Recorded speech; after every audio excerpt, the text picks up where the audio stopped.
I'm Susan Katz Miller. I'm a former Newsweek reporter, and I'm the author of a new book called Being Both: Embracing Two Religions in One Interfaith Family. It's a book about a new model for interfaith education for interfaith children, where the children are given access to both of their ancestral religious traditions. It's very controversial, but I think it brings hope to the world, and it's very powerful for a lot of families.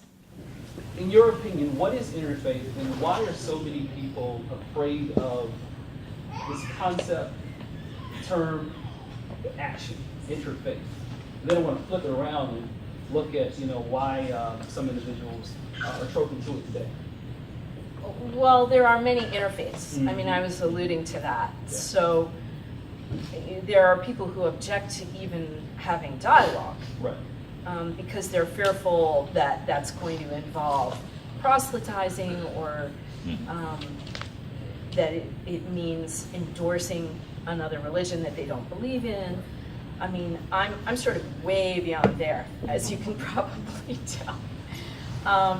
Interfaith families historically are very challenging for any religious minority that fears assimilation into a dominant culture.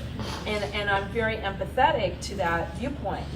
I feel that, I understand that. Anybody raised Jewish can't help but feel that in America, but again, my point is that I don't think interfaith education endangers religion per se, whatever religion is. I think that learning religions as deeply as you can is only going to be good for religion. So. Interfaith is essential. We need to build bridges, we need to be peacemakers, we need to understand each other more deeply.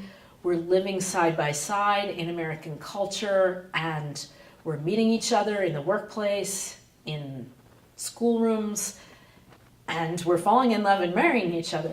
So to me, more education is always better. And more education about the religions around us and the cultures around us is essential, especially when you enter into a family structure with those other people.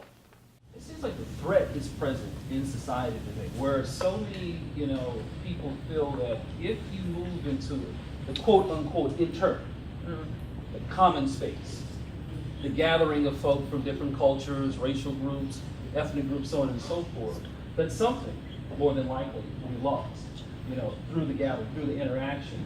And it's in that place, I think, where many of us here kind of exist and coexist together, especially with the Interfaith Action Program. We're all curious in some sense of how to learn, I guess, new skills so that we can help other folk within society, be able to cross those lines, those barriers and whatnot.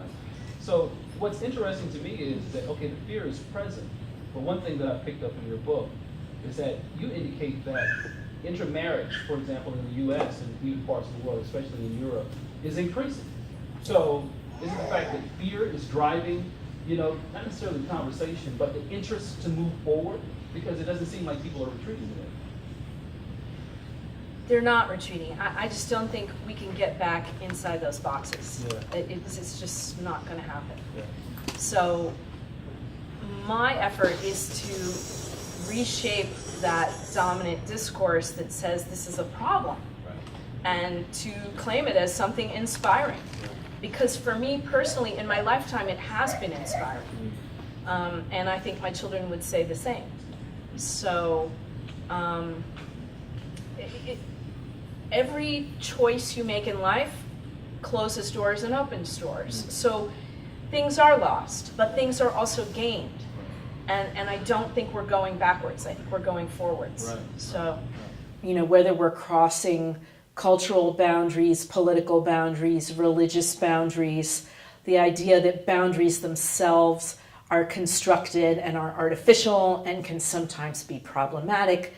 You see wars being fought where a border has been drawn artificially. And to me, if you're part of an interfaith family, you see that religious boundary as a construct, as in part artificial, because you know that you span it. Mm-hmm. And so metaphorically, I think people who are in interfaith families are predisposed to deconstructing boundaries, looking across them, reaching across them, all of which can be helpful. For me, interfaith, whether it's dialogue or families, is enriching. It's not something that I fear. And I think that's partly because I was born into an interfaith family, and a very happy one. I have this very positive attitude. I think we have seen progress in areas like women's rights and LGBT rights. And we are going to see progress in the ability of different religions and cultures to not only live side by side, but to interact and enrich each other. My children go to a large urban public school, and it's minority-majority. So it's minority white, and there's an incredible diversity of religions and immigrant cultures and races in their schools, but it's never addressed. I mean, teachers have their hands full trying to do the math and the reading, and it's a bit of a mess right now. But in a way, my kids have benefited tremendously from being in that intercultural, interracial, interfaith mix. But I feel like in some ways they lost an opportunity to have the kind of engagements that you have, say, at Interfaith Youth Corps, college campus programs, where they could really learn from the kids sitting all around them in their classrooms.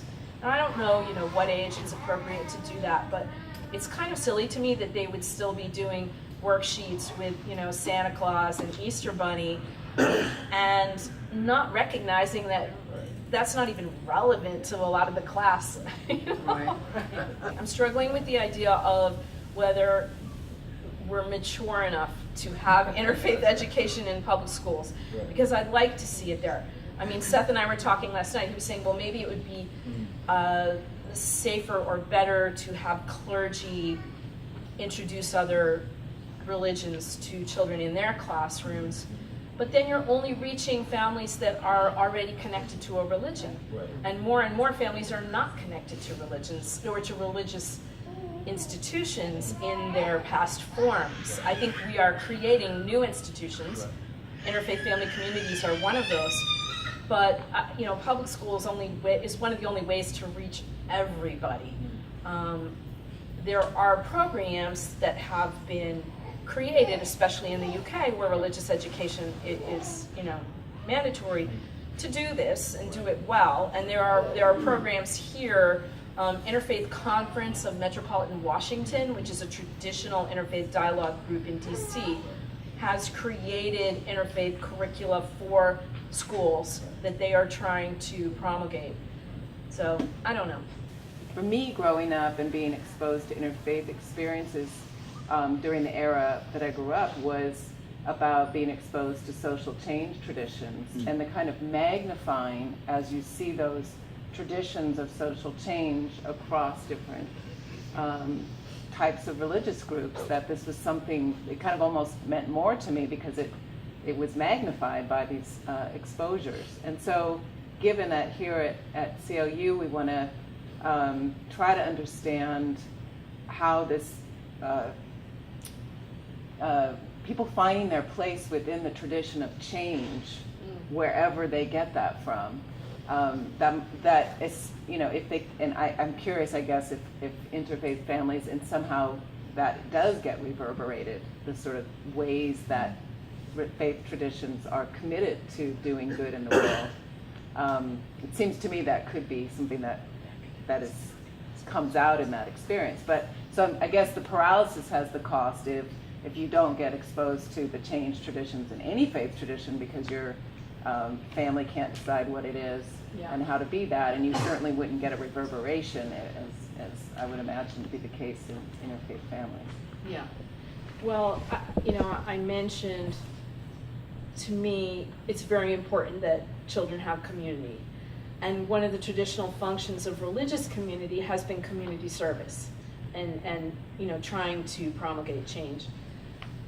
And this is part of the common ground, it's the orange part, there are great Christian traditions of community service, and there are great Jewish traditions of community service, and they focused on slightly different things, but in these interfaith communities, the kids get to draw on both of those. And yes, if you struggle and you can't find community, then your kids aren't going to have those opportunities to think about how faith inspires community service.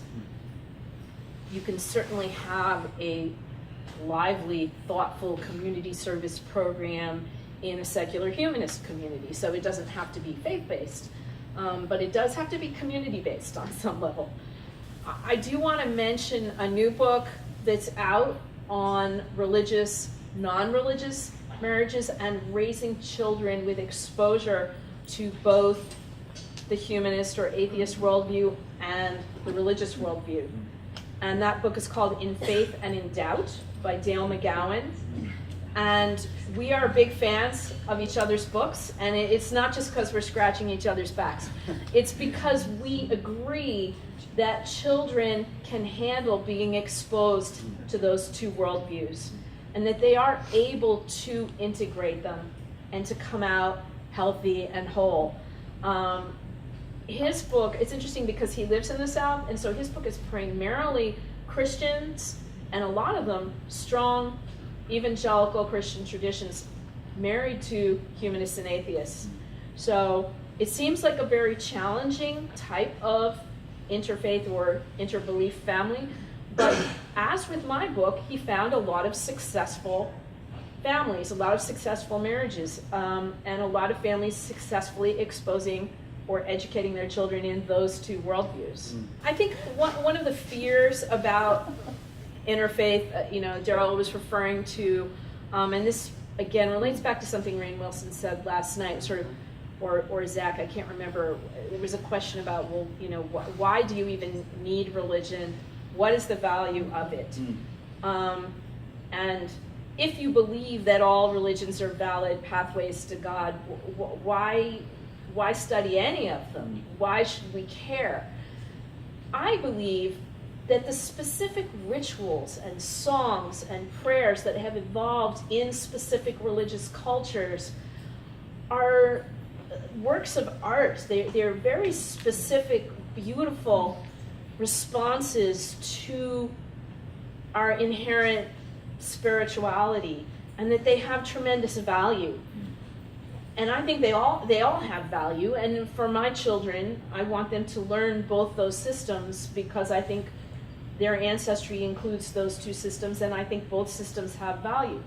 So I'm not chucking everything out the window in order to make a big mush of, sort of least common denominator, because I do value those artworks of spirituality, of tools for us to feel what I think is hardwired in the human brain, to be together, to sing together, whether or not you even believe in a God concept. I think that's why something like Sunday Assembly, which is, has all of the tools of a church on a Sunday morning, but without God, is very successful. So I'm not anti-religion, even though I am pro giving children choice in a sense, but a choice based on connection and education to the religions in their ancestry, or ideally all children knowing more about all religions, all of which have beauty to contribute and specific tools to contribute. We need to engage, and we can engage, with understanding each other on a deeper level, and that can only help.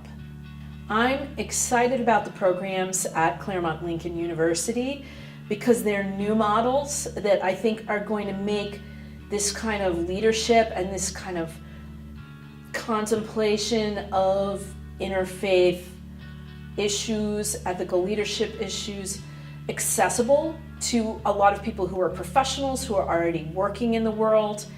And we need those new models because we need more interfaith action across the board. And this kind of innovative program is going to help foster that in ways that I find exciting.